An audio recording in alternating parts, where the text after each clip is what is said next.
ওপার বাংলা থেকে তসলিমা নাসরিন এই যে সংসদে দাড়িওয়ালা টুপিওয়ালা গেছে, এটা সহ্যই করতে পারছে না।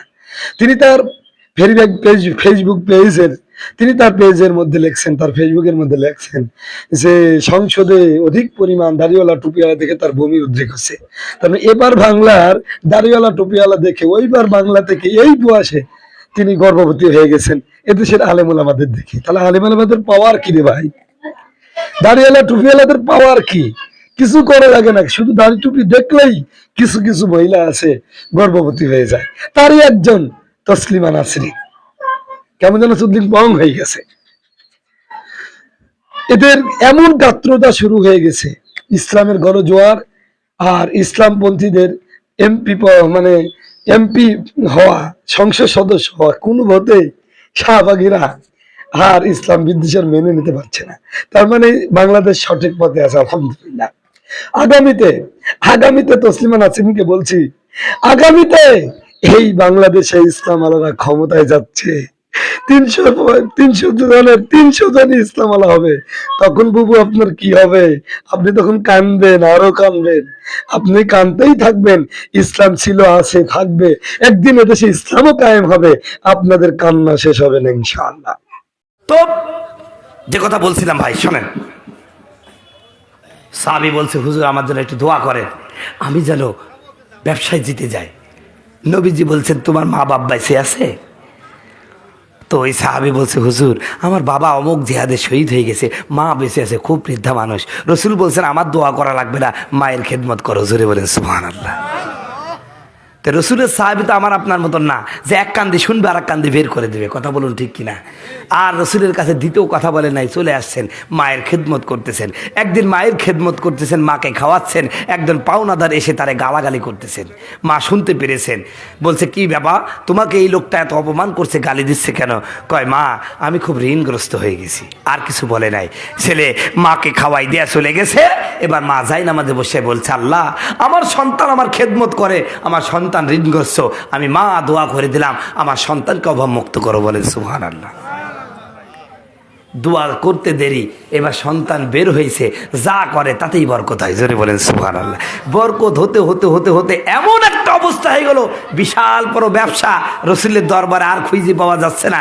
1-2 মাস পর প্রায় 15-20টা ছাগল নিয়ে রসুলের দরবারে হাজির। জোরে বলেন সুবহানাল্লাহ। আমার রসুল বলছে কি ব্যাপার তোমার তো আর খুঁজে পাওয়া যায় না? কয় হুজুর আপনি মায়ের খেদমত করতে বলেছিলেন, মা দোয়া করে দিছে, ব্যবসায় এত বরকত হয়েছে, 20টা ছাগল শুধু জাকাতের নিয়ে আইছি। জোরে বলেন সুবহানাল্লাহ। একটা ছাগল 40টা ছাগলে, 40টা ছাগল হলে কয়টা জাকাত হয়? একটা ছাগল হয়, সেখানে কয়টা ছাগল নিয়ে আইছে? 20টা। তাহলে কত ছাগলের মালিক চিন্তা করেছে? আর আপনারা আমার কাছে এসে বলেন হুজুর এই 100 টাকা নেন, একটু দোয়া করে দেন, ব্যবসায় যেন বরকত হয়। এদিকে মা না খাই আছে। ও তুমি জিন্দা থাকতে এক মুঠো ভাত, ও তুমি জিন্দা থাকতে এক মুঠো ভাত দাওনি মা বাবার মুখে, মরলে খাওয়াও পড়ার লোক দেখে। কথা বলুন ঠিক কিনা? ও তুমি জিন্দা থাকতে এক মুঠো ভাত, ও তুমি জিন্দা থাকতে এক মুঠো ভাত দাওনি মা বাবার মুখে, মরলে খাওয়াও পাড়ার লোক দেখে। মাসে মাসে লক্ষ টাকা ব্যাংকে রাখো জমা, বাড়ি বাড়ি ভিক্ষা করে তোমার মা বাবা, ও তোমার বউয়ের হাতে সোনার চুরি, ও তোমার বউয়ের হাতে সোনার চুরি, দিন কাটে মহা সুখে, মরলে খাও পাড়ার লোক দেখে। ঠিক কিনা? সারা বছর মা বাপ না খাই মরলো, কোনোদিন খোঁজ নাই, মরার পরে উনি কি বিশাল মা বাপ ভক্ত, দে এই গ্রাম দাওয়াত দে, ওই গ্রাম দাওয়াত দে, দাওয়াতের পরে খালি বড় লোককে খাওয়ায়। কথা কয় না কে? আমি কথা বললেই তো দোষ, কয় হুজুর একটু জোরে হাঁটলে ওই বলে দাওয়াত পাইছে, আস্তে হাঁটলে বলবে ওই তো দেখছো ফিরি ভাই এমন খাওয়া খাইছে হুজুর নড়তেই পারছে না। কথা করছে না কে? আছে কি নাই? আরে কুকুর পর্যন্ত হুজুর দেখতে পারেন এখন, জানেন? আমি সেদিন এক জায়গায় ওয়াজ করতে গেছি, আমার পিছনে কুকুর ঘেউ ঘেউ তাড়ি চলে গেছে।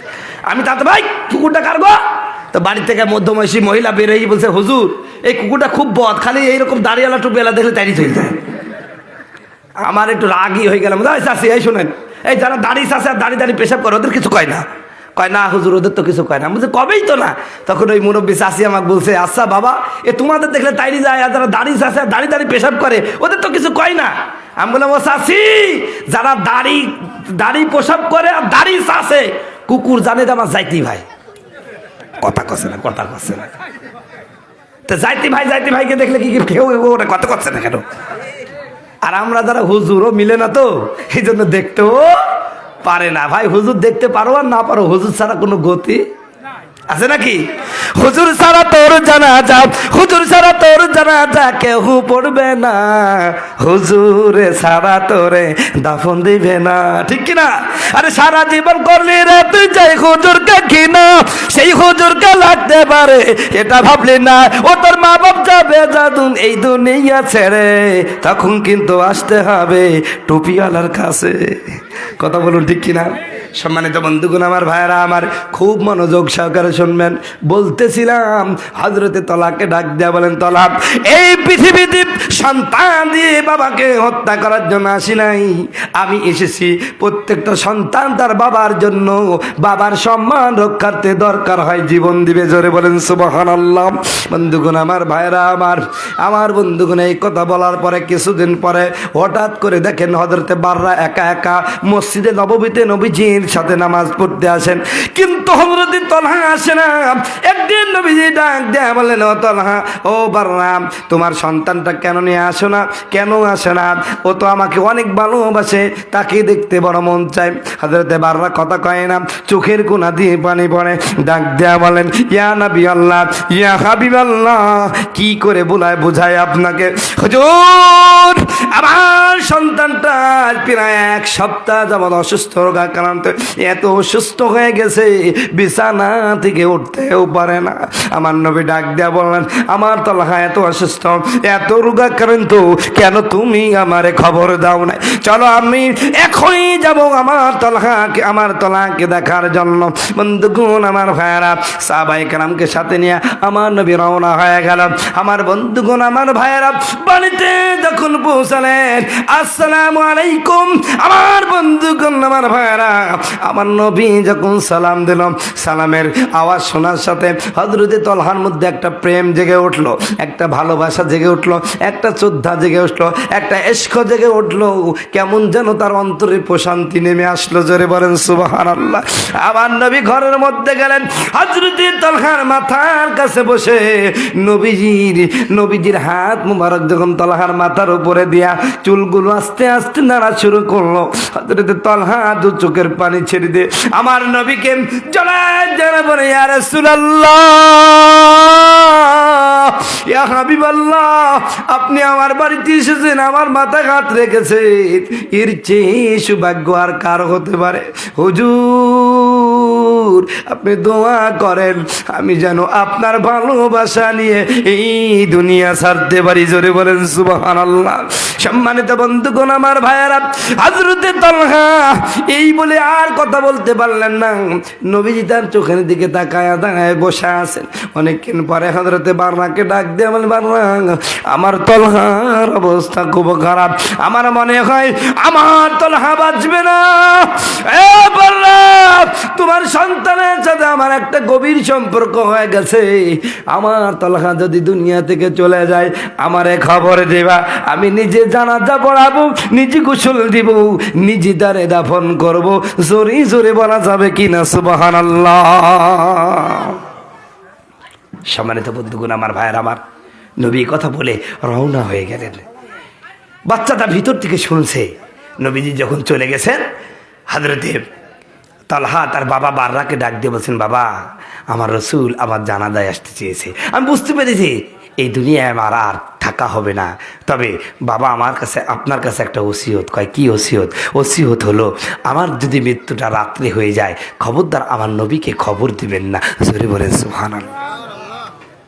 বাররা আশ্চর্য হয়ে গেছেন, ডাক দেয়া বলেন, এই তলহা, এই কেমন কথা কোস? নবীজি যদি তোর জানাজা পড়ায়, তোরে যদি দাফন করে দেয়, তোর জীবন তো সার্থক, আর তুই কোস আমি তারে খবর দিব না? কয়, না, খবর দেওয়া যাবে না। হ্যাঁ, খবর দিবেন যদি আমার মৃত্যুটা দিনের বেলায় হয়ে যায়, রাতের বেলায় খবর দিবেন না। সম্মানিত বন্ধুগণ আমার, ভাইয়েরা আমার, হাজরতে বারা বলছেন কারণটা কি? ছোট্ট বাচ্চা তো, আমি প্রথমেই বলেছি ভালোবাসা তো আমরাও বাসি, আর নবীজি সাহাবীরাও ভালোবেসেছেন। ডাক দেয়া বলছেন, বাবা আপনি যদি রাত্রিতে আমার খবরটা দেন আমি মারা গেছি, আমার রসুল যত রাত্রি হোক সেই রাত্রে রওনা হয়ে যাবে। জোরে বলেন সুবহানাল্লাহ। বাবা রাতের গভীরে যখন রওনা হয়ে যাবে, এই মদিনার অলিতে গলিতে অসংখ্য মুনাফিকের বাস, অসংখ্য এহুদের বাস, ওরা আমার নবীকে এমনি গালি দেয়, এমনি মারার জন্য হাজারো ষড়যন্ত্র করে। এই রাতের গভীরে আমার নবী যখন আমার বাড়িতে আসবে, ওই মসজিদে নববী থেকে আমার বাড়ি বেরোয় 3-4 কিলোমিটার রাস্তা। এত সুদীর্ঘ রাস্তার মধ্যে ওই এহুদিদের বাড়ি আছে, মুনাফিকের বাড়ি আছে। আবার বাবা বলেন, এই রাতের গভীরে আমার নবী যদি রওনা হয়ে যায়, মুনাফিকরা যদি অতর্কিত হামলা করে, ইহুদিরা যদি ষড়যন্ত্র করে আমার নবীকে মেরে ফেলে, আমার বাবা বলুন কিয়ামতের ময়দানে বলুন আমার নবীকে কি জবাব দিব, আমার আল্লাহর সামনে কিভাবে দাঁড়াবো, এইটা আমি পারবো না। আমার জন্য আমার নবী কষ্ট পাক, এটা আমি হতে দেব না। এর নাম হলো নবীর প্রেম, এর নামের নাম হলো নবীর ইশক। ওরে মুসলমান, আমার নবীও কিন্তু তারে কম ভালোবাসে নাই। আমার বন্ধুগণ, আমার ভাইয়ারা, কয়েকদিন হয়ে গেল নবীকে আর খবর দেওয়া হয় না। হঠাৎ করে একদিন নবী বাররাকে ডাক দেয়া বলুন, আমার ছোট্ট তলহার খবরটা কি? ডাক দেয়া বলেন, হুজুর আপনার তলা দুনিয়া থেকে চলে গেছেন। আমার নবী ডাক দেয়া বলেন, এ বাররা, আমার তলহা মারা গেল, আমারে কেন খবর দিলেন না? সমস্ত ঘটনা যখন বলল, নবী দু চোখের পানি ছেড়ে দিয়ে কেন্দেই আবু বকর ওমর